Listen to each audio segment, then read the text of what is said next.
I'm strong in faith. Faith can move mountains. Radio Maria, 91.3 FM. The voice of truth. Good afternoon, Nigeria. Welcome to Active Citizens on 91.3 FM, Radio Maria. My name is Bella Anne Ndubuisi, your host on this show. I hope you've had a phenomenal week. We're yet here again at the end of, yet another week. And we're grateful to have come to the end of this week. I have a very exciting show planned for you today. But for the sake of those who are joining us for the first time ever, first of all, I want to welcome you. And also thank our regular listeners for tuning in. Active Citizens was born out of the need to shape a new generation of patriotic Nigerians who are committed to contributing positively towards nation building. And we have three main objectives. One of them is to educate our listeners on the importance of volunteering, on civic engagement, and to expose them to opportunities that are available to build their professional experience through volunteering. The second thing that we want to do is to spotlight and celebrate active citizens who are leading change in their communities and globally. And last but not the least, we seek to inspire and raise a new generation of active citizens who are influencing positive change in their communities. Today, I have a very special guest with me. My guest is a public health professional, and she is also somebody who is a very strong advocate for girls' education and girls' empowerment, and she's helped to create over time, variety of programs that have influenced and impacted the lives of, thousands of girls, both here in Nigeria and across other parts of the continent. So I'm very thrilled to have her on the show today. And join me to welcome Miss Onyinye Edeh. Round of applause. If you're in the room, I know you'll be clapping at this point. Welcome, Miss Onyinye. How are you? It's good to see you again, actually. I'm well. Thank you so much for having me, Bella. Thank you for being here with us. And I should join that our friend is actually not. She's only here making a special appearance. As we speak tomorrow, she's going to be out, leaving Abuja to go back to the US where she's currently based at the moment. So I am extra thrilled and very honored that she could join us to be a part of this show and to share the knowledge of her work, to also share her inspiration for doing all the amazing things that she does in her community. And I hope that her story today would inspire us to do more in our community. Onyinye, I want to start by asking, for people who are listening, I thought about reading your bio to the audience, but I think that would be quite boring because then I'm going to, I'll tell people about you the way that other people talk about you. So I thought I'll give you an opportunity to talk about, who is Onyinye Edeh? If someone asked, people who are listening in for the first time, what do you want people to know about you? Who is Onyinye? Onyinye is God's gift. I am also my father's daughter. I am from Enugu State in Nigeria.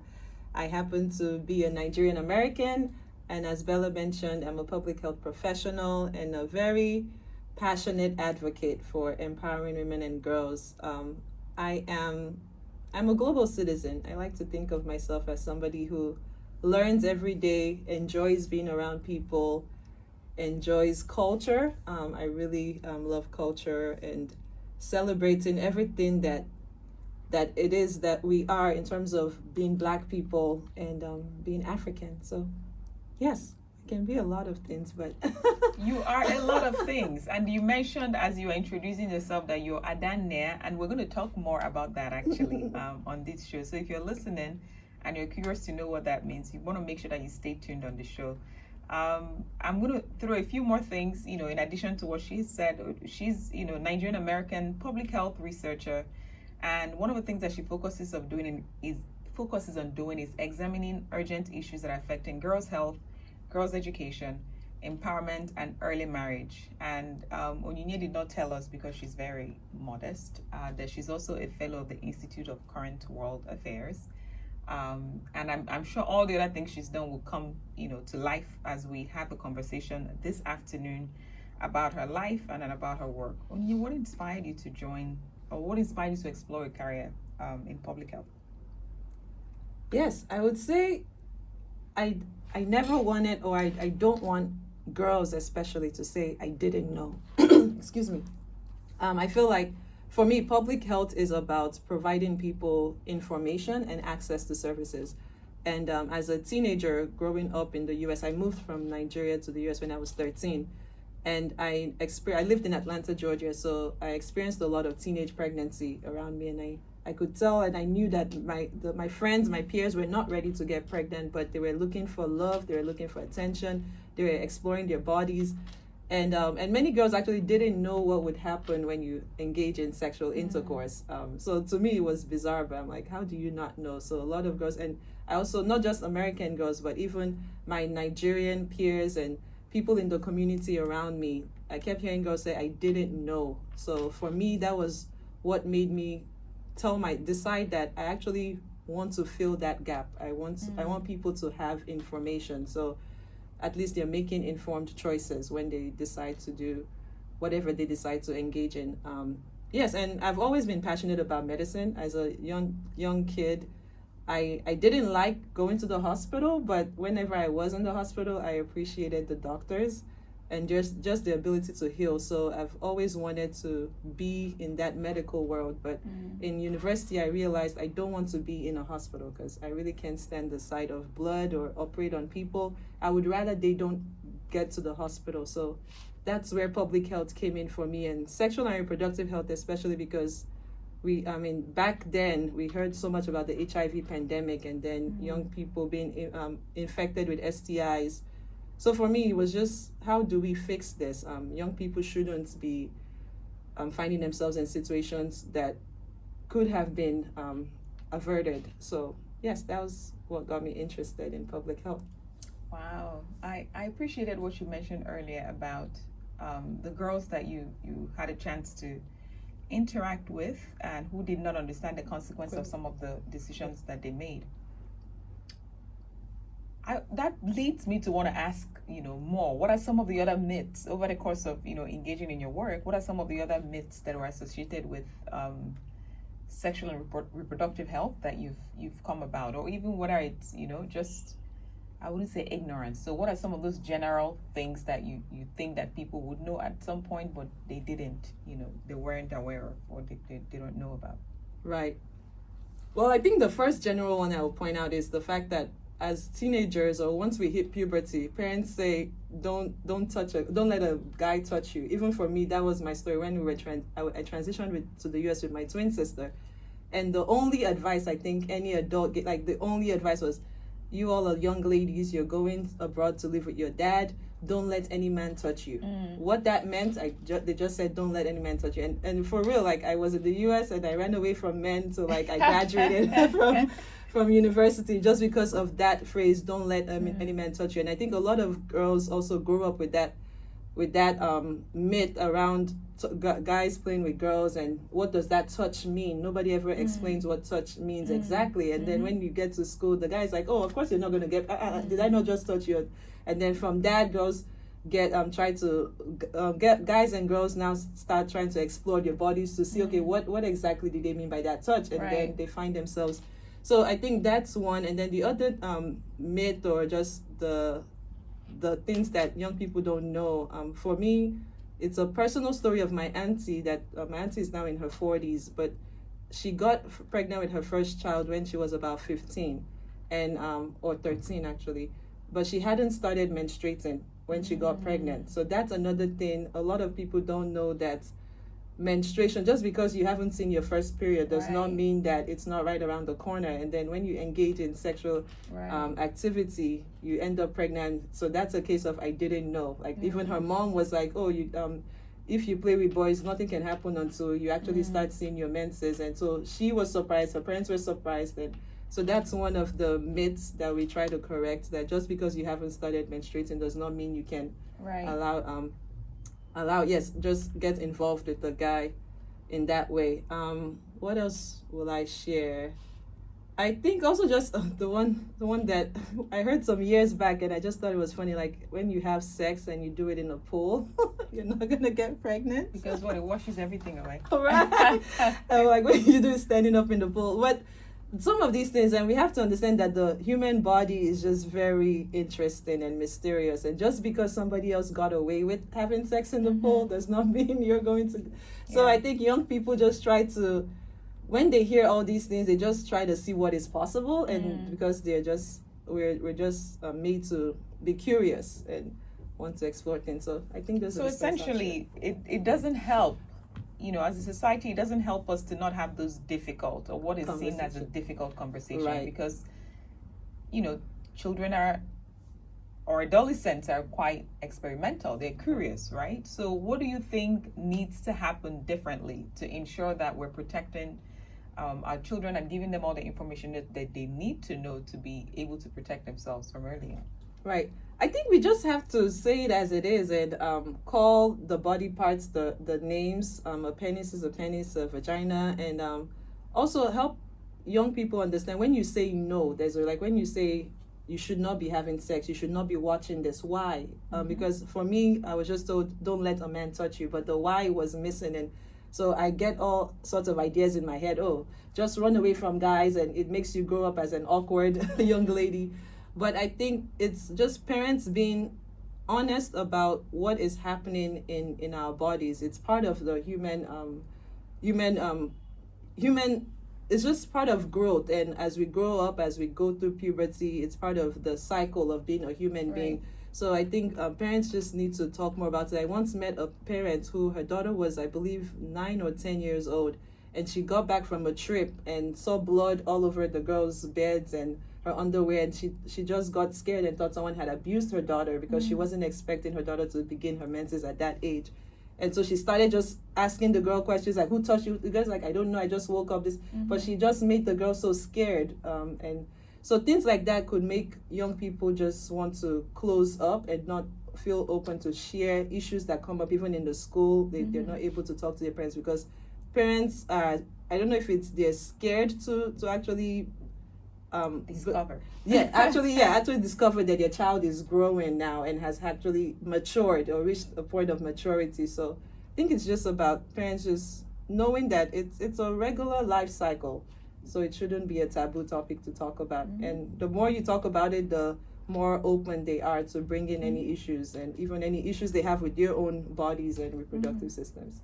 So I guess we as parents, parents ought to be more trusting of their children, right? Right. So trust them with that information and trust that when they know the reason why you want them to not engage in certain activities at certain age, that they would actually, understand and, Yeah, and there's research that also shows, because I know in Nigeria, one of the hotly contended topic is comprehensive sexuality education, and a lot of people feel once you start talking about sex, but I don't understand what they mean by once you start talking about it because it's all over the place. It's all over the place. But they there's research, research shows that when young people actually know the risks, the pros and cons of these things, they're actually better informed and it doesn't lead them to early onset of sexual activity. It actually helps them delay and think through when they're ready to start those kind of activities. I appreciate you sharing that, Onyinye. And I think if a parent is listening, I think one thing to emphasize is that whether you like it or not, your children know these things you don't want them to know, right? So long as they have access to a phone, their friend's phone, school, they have access, they're going in and out of school, they have this information, right? So you want to make sure that at least when they're getting that information, they're getting it from an authoritative source, and that they're guided in a way that they're able to, process the information that they're getting. But if you're not willing to have that conversation and shape the narrative, right, then that child will be exposed, and the narrative of what they will get or, retain is the thing that they get exposed to, and you don't know who's exposing them to that information or how they're getting it. So you're kind of at the mercy of, whatever your child discovers. So we have to be a little bit more trusting and, be open, be willing to have open conversations with our children from early on. Wow. So we're going to do a few more, I'm calling this session Mythbusters. So we're going to, I'm going to state a few, some statements, and then you let us know if this is a myth or if it's a fact, right? So one of them, popularly, said, is that testing is the only sure way to know if someone has an STI. STI is sexually transmitted infection. Testing is the only way to know if someone has an STI. I would say testing is is the most accurate way or to diagnose that somebody and to diagnose the type of STI, but I don't think it's the only way to know that. Of course, through even smell, the smell, through different things that are coming out or where they're not supposed to come out of, or so I think the biggest one is smell, or boils or rashes, or cuts in places that they shouldn't be. It shouldn't be there. So the answer is no. Testing is not the only way to confirm if someone has an STI. But it's the most accurate. Yes, to diagnose the particular specific kind of STI. Yeah. Yes. And I think from what you said, I think it's also important, as adolescents, as adults, even as children, is to, for instance, truly understand your body organs to be able to know when something is wrong, or when something has gone south, or something when something just doesn't look right. Right. Okay, the second one is you can tell whether or not someone has an STD by looking at them. False. False, right? Like they say, it's no the shape of face. Okay. The third one, the more sex partners someone has, the more likely they are to get an STI. True. Okay. Okay. It doesn't matter where someone keeps or stores their condoms. They all can be 90% effective at preventing STI transmissions and or pregnancy. It doesn't matter where or how they store their condoms. They can be 98%. So is there a condition in which these condoms should be protected to make them more effective? I guess that's the question. That's an interesting point, because you shouldn't be storing. Well, I hope it's not used condom you're storing, but like if you purchase condoms also have an expiration date. So I'm not sure about the temperature in terms of where you should store it, but I do know you want to make sure that the condom is not expired, because it has a tendency to break easier if it's been out for a long time. And then yes, I guess if it's been out in the heat you just have to be mindful of how long you store a condom, but also making sure that you're not repeating use of a condom, because I've heard some people repeat uses. But yes, so the question was, it doesn't matter where someone keeps or stores their condom, they can all be 98% effective at preventing STI transmissions and or pregnancy. I would say it matters. Okay. Fabulous. And last one, if someone has HIV, their sexual partners will get it too. Not 100%.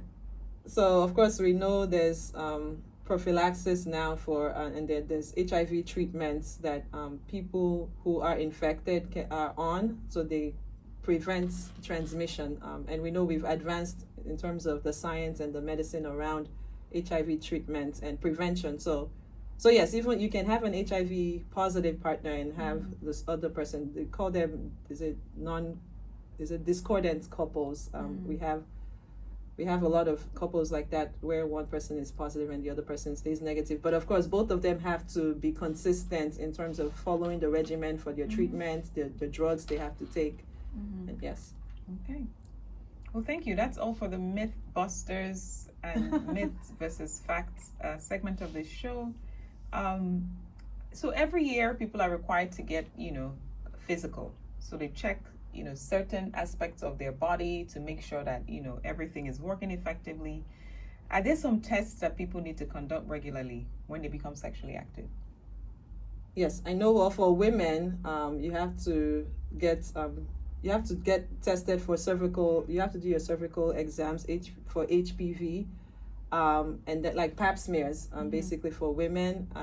Men, I'm not sure, but they probably check your, would I say testicles, but you want to just get your reproductive organs checked. And for women, definitely getting your cervix checked to make sure that as you're engaging in sex, you're not passing on or getting HPV. And HPV can be treated if it's caught early, so it doesn't become cervical cancer. Okay.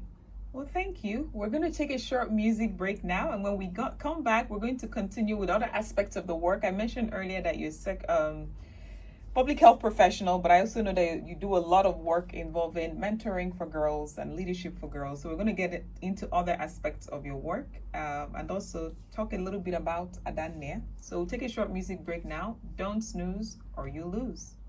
All right, welcome back to 91.3 FM, Radio Maria, still your show, Active Citizen, and I'm your host, Bella Anne Ndubuisi, here at the studio with a very special guest visiting us all the way from the United States of America, Onyinye Edeh, a public health professional and women and girls' rights advocate. We just talked earlier on about Onyinye's inspiration for exploring a career in public health. We talked about a few myths and facts around sexual and reproductive health, and now I want to delve into some other aspects of the work that Onyinye does. And yeah, to kick that off, I would ask, tell us a bit more. I know you have an organization called Strong Enough Girls Empowerment Initiative. Can you tell us a little bit more about that and the work that you do through Strong Enough Girls Empowerment Initiative? Yes, sure. I'm always happy to talk about Strong Enough Girls. I consider it like my lifestyle project. So every day I wake up, I think about what does it mean to be a strong enough girl. And so Strong Enough Girls is 6 years old or young. And we exist to ensure that women and girls, or adolescent girls and young women, have access to the resources that they need to live the lives that they deserve and that they also desire for themselves. So we focus on three main areas: education, mentorship, and life skills development. As somebody who has benefited from education, I know the power of education, even though in some parts of the world these days, the quality of education can be questionable, but I still believe that nobody can ever take away your knowledge, the information you get. So education, we basically sponsor girls to go to secondary school and also universities. We actually have 10 girls in school in Nigeria at the secondary level, and then 3 girls in university, and then 2 girls in Zambia and Kenya. So we're going through, we're trying to cover Africa, yes. So that's for the education program, and we also provide them with tutoring and mentorship. And then we have a mentorship program that focuses on women age 18 through 35, because we realize that it's one thing to go through school, but once you get out of school, what do you do with the knowledge that you have, or even how do you build skills to actually operate in the real world?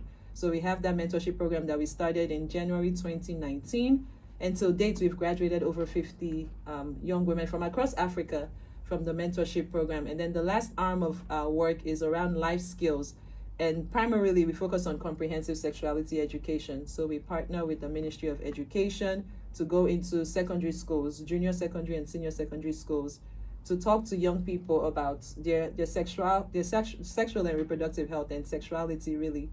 And recently we're working on a family planning project where we're capturing stories from communities about the challenges that young people face when it comes to accessing contraceptives.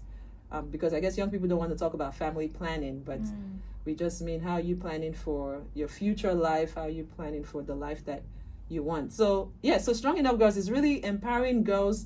We say we empower girls from the inside out, because aside from the things that we give to girls, we also want them to own their voices. I always say I don't want to be the voice of the voiceless. That's right. Because everybody has a voice. How do I help you own that voice and speak up for yourself and for others? So at Strong Enough Girls, we help girls ignite, nurture, and harness their voices and their talents.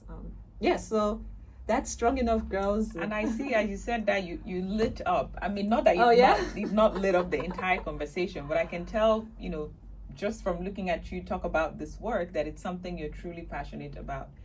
And I appreciate what you said about you can't be the voice for the voiceless. And, one of the things I often tell people is, listen, there's only so much you can, to the extent that, we do this work and we try to empower girls, there's only so much you can't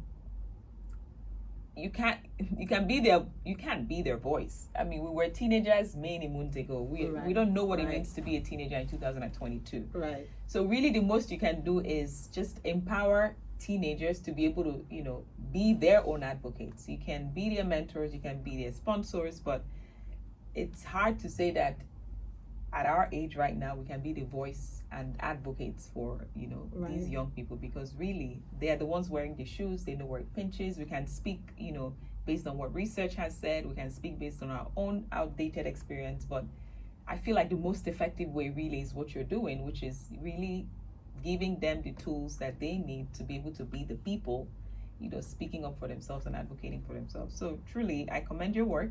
Thank you. And the work of Strong Enough Girls Empowerment Initiative. And I think I forgot to mention that the phone lines are also now open. If you'd like to call in with your question, comments for our guest here on the show, the phone number is 081-084-475-18.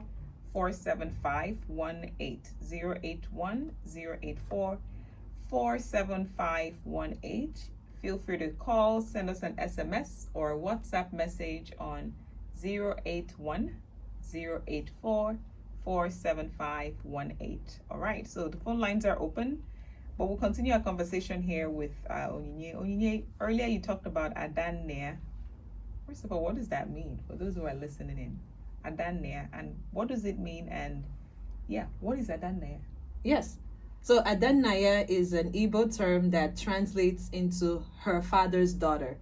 And I've come to understand that it's a name that a father gives to, my sister should not hear me say this, gives to his favorite daughter. Because my uncle told me that's the name he calls his first daughter. So Adanne for me is just, it means her father's daughter. Like I am a reflection of my father.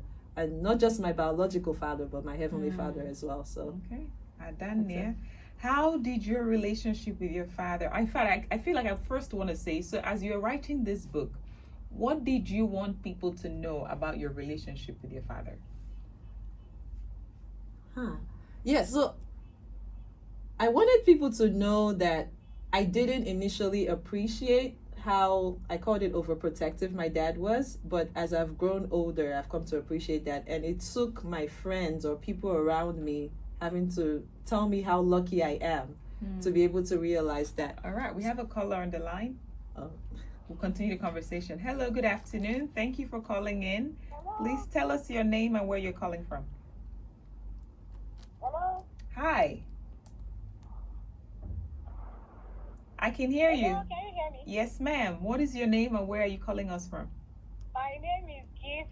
I'm calling from Akpugo. Hi, Gift. Let's hear you.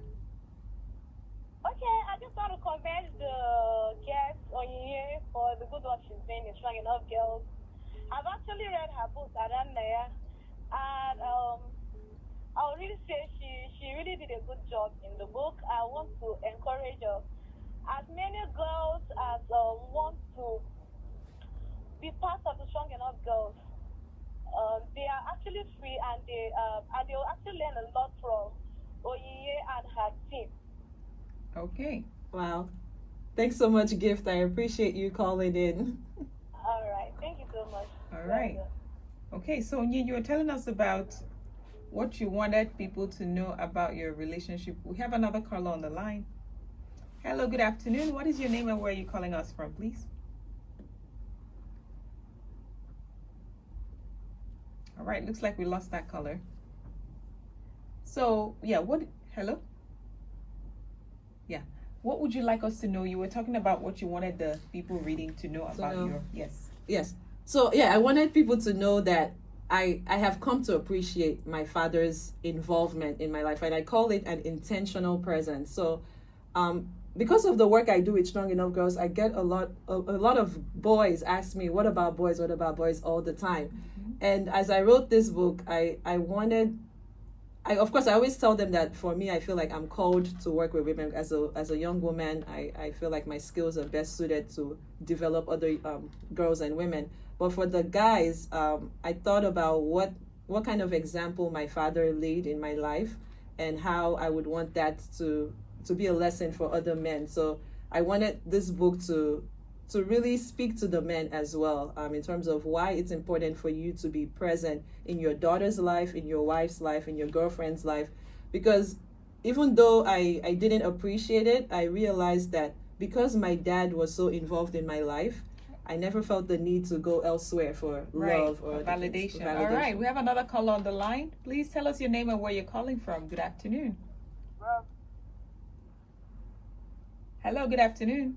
Hello, good afternoon. Good afternoon. Please tell us your name and where you're calling us from. My name is George. I'm coming from Kaduna State, Jagindi. All right. Let's hear you, George.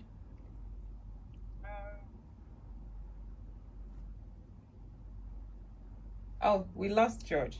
All right, we hope he can call back again. Actually, I should say that now I'm inspired. So we actually happen to have a copy of Adania here in the studio, and I think I'm inspired to whoever the next caller will be.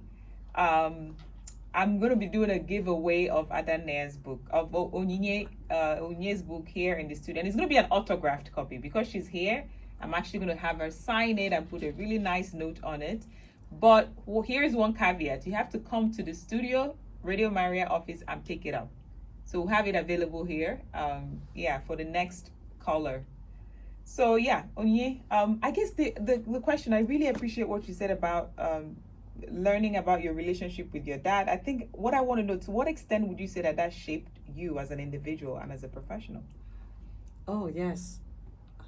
I feel like I often tell people I can't talk about myself without talking about my dad. And that's just because he has always been present in my life. And for me, my dad has allowed me to be who I want to be, even though I didn't follow the path. Of course, as African parents, they always have an idea of what they want their children to do, who they want their children to be. But my dad allowed me to explore, especially as a teenager moving to the US. The one thing he told me, though, is I'm not going to become like the Americans. And that I have to stay focused on my education. And I ran with that.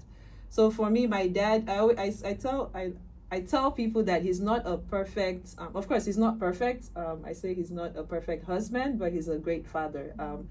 And he just has me and my twin sister. And in terms of an African man and having 2 daughters and no son, he never made us feel like he wanted a son he just really helped us be confident in who we are. He never made me feel like I couldn't do anything. I played sports in high school.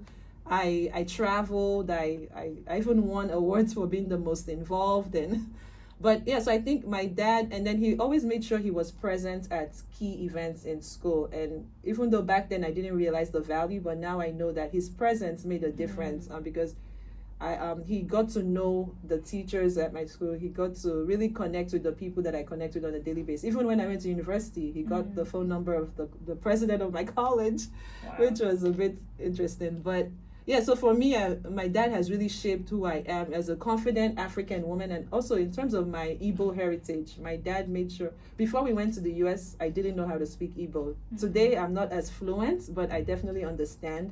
And I speak with my dad. He doesn't allow us to speak English to him. So he really helped me embrace my Igbo culture and made sure that just because I'm an American, I don't neglect where I come from or I don't forget my roots. So yes, I would say my dad, and he always made sure I had everything I need. I write in the book that we never lacked anything. Our house, the pantry, the fridge is always full. And that's one thing my dad always made sure there was enough for us, even when he was struggling. So for me, it's just an inspiration to other men, just to do what they can. And my dad also, he gets emotional at times. I think that also made me realize, wow, just the depth of his love for me and my sister. There are times we would have arguments and he would always be the first one to come and say, okay, let's sit down and talk about this. And I'm just like, I don't want to talk about this right now. But he would just sit us down and explain, okay, this is why we should not do this and all of that. So yeah, so it's in honor of a good father, and just grateful for his intentional presence. And it made me never feel the need to go elsewhere for that validation. Of course, it's not that my life has been perfect, but even when challenges come, I know that I have a solid foundation. I think that is so important that you're talking about this, because and before I continue this thought, I think I should remind our audience that our phone lines are still open, 081-084-47518. I think it's so important you say that, because I feel like today, oftentimes we leave the work of nurturing to mothers. It's almost like, mothers are the ones who need to, take care of the kids, be present for the kids.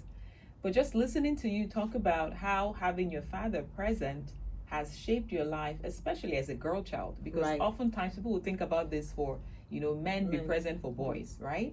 Right. And how that has helped you, to grow up into this strong woman who is not looking for validation, because you already had that. Right. You had the support, you had the guidance, you had people, believing in you.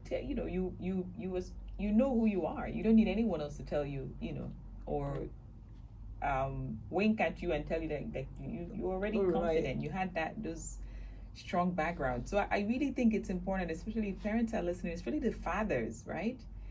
You know, your role is so ever so important. It's really ever so important. And I really hope that fathers can, you know, take up their place in nurturing. It's a really important role that even the Bible, you know, when it says you're the head of the home, it's not just to bring the money right. for feeding and stuff. It's also for providing strong guidance, you know, for your spouse, for the children. And I'm really I feel very, it's heartwarming to hear you talk about your father and how he has helped to shape. It's always the mothers that we know. This is natural things that we expect mothers to do, and they do all the time. But to also hear you speak of your father like this, it's quite, and I think to a large extent, I totally agree with you, because I feel very strongly. I feel the same way about my dad as well. I think a lot of who I am today is because of the strong example that I saw my father, you know, and my mother lay out for me as a child growing up. Right. Wow. So this show, I mean, we call this show Active Citizens for a reason, because we want to inspire people to be more active in their communities, because strongly believe that young people are active partners in nation building. We don't often involve young people as much as I think we should. We don't take advantage of their youthful energy, their innovative skills, and I think there's so much more we can do with that. So this show is to inspire by bringing together great examples of young people who've done this and who continue to do this, so that their lives and their stories can inspire other people to also think about what they can do to influence change in their environment. So can you tell us, and one of the things I always tell people, it's also very rewarding. Volunteering is not the thing you do for other people so that you're suffering and, you know, like in silence and just for the benefit of the reward in the future. No, it's actually something you do and you benefit, you see the benefits like right away. So maybe can you share with us, you know, to what extent volunteering has shaped, you know, or engaging in volunteer experiences has shaped your life and career? Oh yes, I think my life is really a lot about service, and it's something that was nurtured from when I lived with my mom. So people might say, what about your mom? But of course, I spent the first 13 years of my life with my mom, and we would always go to SOS children's villages and just take our clothes, and during our birthday parties, we'll go celebrate it with them. We just spent time with them. And then when I went to the US, I now understood a deeper or higher level of what it means to actually volunteer and serve other people. I would volunteer for to work in the homeless shelter, or to help immigrants just get access to medical care and all that. So for me, volunteering helped me realize that I have something to give. And I always tell everybody, even the beggar on the streets has something to give, right. Whether it's a word of advice or just something, but we all have something to give. So volunteering also opened up doors for me. I got, my university was fully funded by the Gates Foundation because I had a track record of service. I also had an idea of where I wanted to go as an individual, and they were looking for leaders that would shape America's future.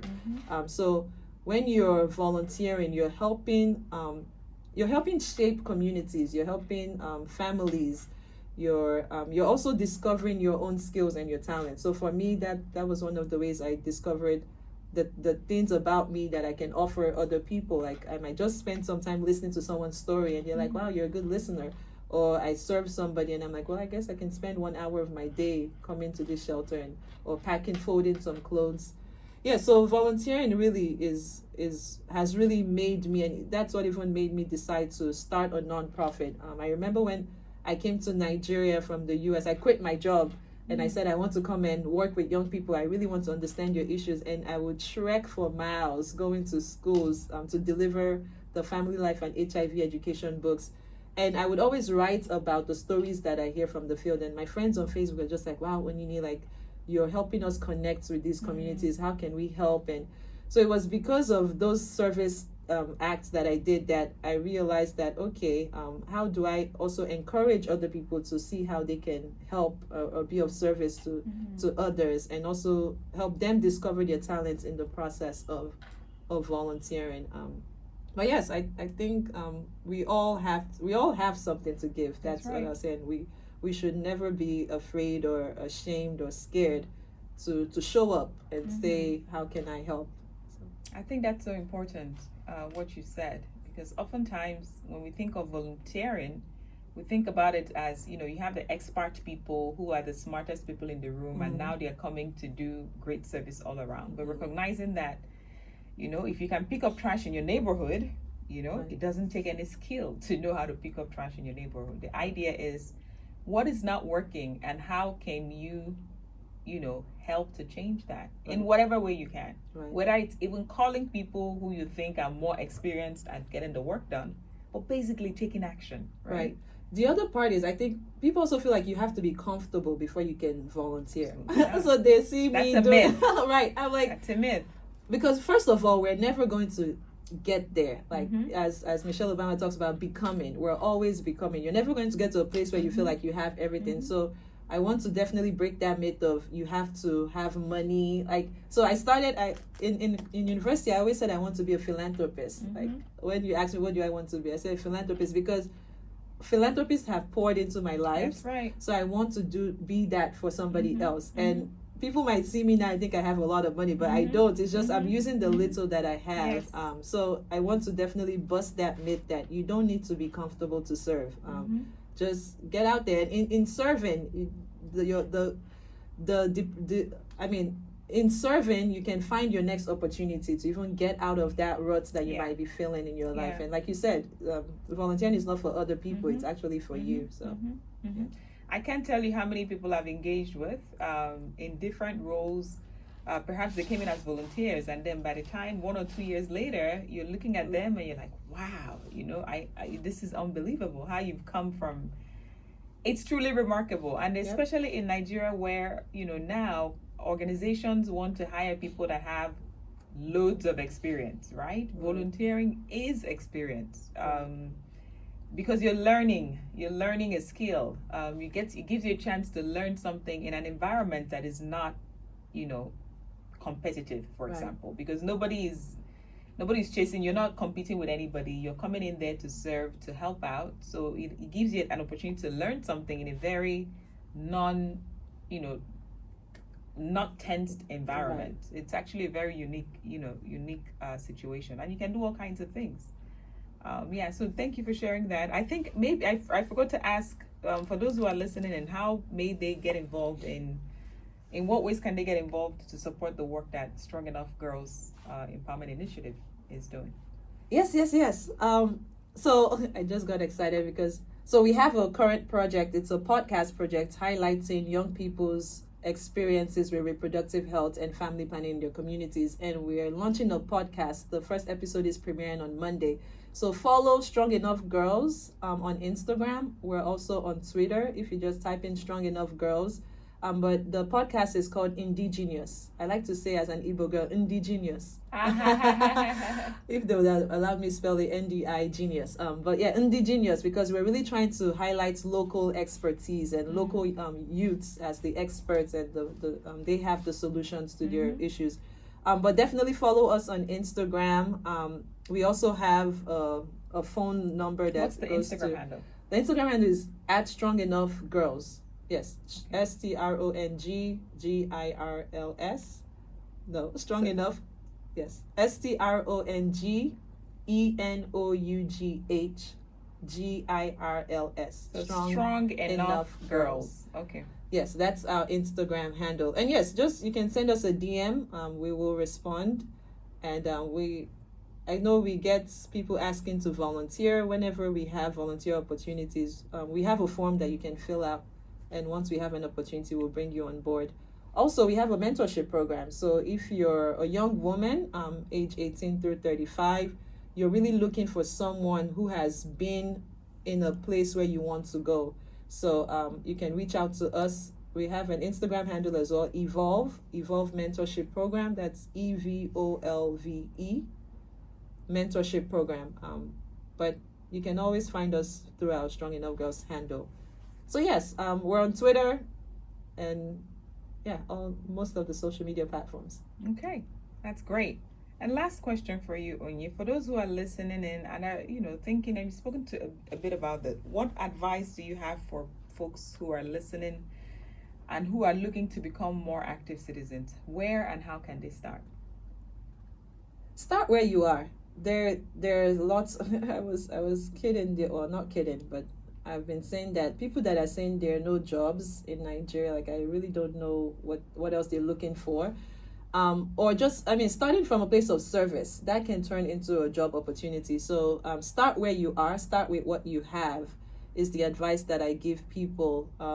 For me, the reason I stay inspired is because I'm always listening to people's stories. I'm always going around and I realize that there's somebody else who has it worse than I do. So I would say, look around your community. Is there an issue that bothers you? Is there an issue, like someone was telling me her neighbor's husband beats up the wife all the time, and I was just wondering, like, what do you do about that? Like, you don't just sit down in the house and you know that your neighbor is beating up his wife. But yeah, so start where you are. The caller is back. Hello, good afternoon. Hi, good afternoon. Hi, Shay. We can hear you now. Great. How are you? Very well, thank you. Yes, and yes, Jay, I'm calling from Abuja, and I want to start by saying it's good to hear from Onyinye and see how much has been done. I remember meeting her in 2016. It was a semi-minor interview made that introduction, and at that point, she had all the passion and all the grace, and it's good to see that years down the line, she's still consistent and doing the great job that she was aiming to do at the time. So, well done, Onyinye, and thank you for inspiring thousands of other young people out there, including me. Oh, thank you so much. Thank you so much, Shay. And yeah, my heart is just warm right now. Thank you. I appreciate those of you that have actually been on this journey with me. Shout out to SEGEl. I remember, oh my goodness, the very first conversation I had with young people in Nigeria was having a meeting with SEGEl, and he saw my passion and he's like, Onyinye, what you would have to do is make this passion infectious. Like you have to infect other people. And I don't know, whenever SEGEl maybe listens to this, I hope he feels proud that I've been infecting. We will make sure that he hears it. And Shay, you are the proud winner of Adanea. It's going to be an autographed copy. I'll leave it here in the studio. Please come pick it up when you have a moment. And thank you so much for calling. Thank you very much indeed. All right. And I'll take that as a gift for my daughter. Lovely. I know. The kind of father. Yes. That Onyinye's father has been to. Oh, Fabulous. I trust that you will be. Thank you for calling. Great. Thanks. All right. Onyinye, so this is the end. We've come to the end of the show. Any final thoughts or wrapping, parting words for the audience this evening? Oh, this has been fun. Thank you so much, Bella. Thank you to everyone who is listening. I am a proud Nigerian, and I try to stay active, and I thank God for His grace, and I'm always so excited about what the possibilities that I see for Nigeria. So if you're a young person out there, don't fret. I know sometimes the circumstances around us make us wonder where we're headed, but just know that you have something to contribute, and find a way to use that talent. Find a way to be of service to somebody, even if it's the little girl in your like your next door neighbor, even if it's reading to a child, whatever it is. So yes, you have something to give. Just stay hopeful, and let the world hear your voice, because your voice matters. That's something I tell everybody. Your voice matters. So yes, thank you for having me, and I'm glad that we could give away a copy of Adanaya. You can also pick up a copy by reaching out to Strong Enough Girls. Yes. All right. I think that's a fantastic way to wrap up the show today. Your voice matters. Thank you for tuning in to Active Citizens this evening. For our regular audience, like Shay, I want to thank you for always tuning in. And then for those who are joining us for the first time, we hope you thoroughly enjoyed the show. If there's something you'd like us to talk about on our next show, or a guest you'd like to see here who you think is a strong example of what we're trying to do with this show, please feel free to reach out to me. I'm on Twitter, Instagram at Bella Anne, BELLANWA. You can also send a message to Radio Maria Nigeria-Abuja on Instagram, and on Facebook at Radio Maria Nigeria. Thank you so much for tuning in. I hope you enjoy the rest of your weekend, and until I come your way next time, Same time, Friday next week, 4 p.m. My name is Bella Anne Ndubuisi, signing off from the Office of the Citizen.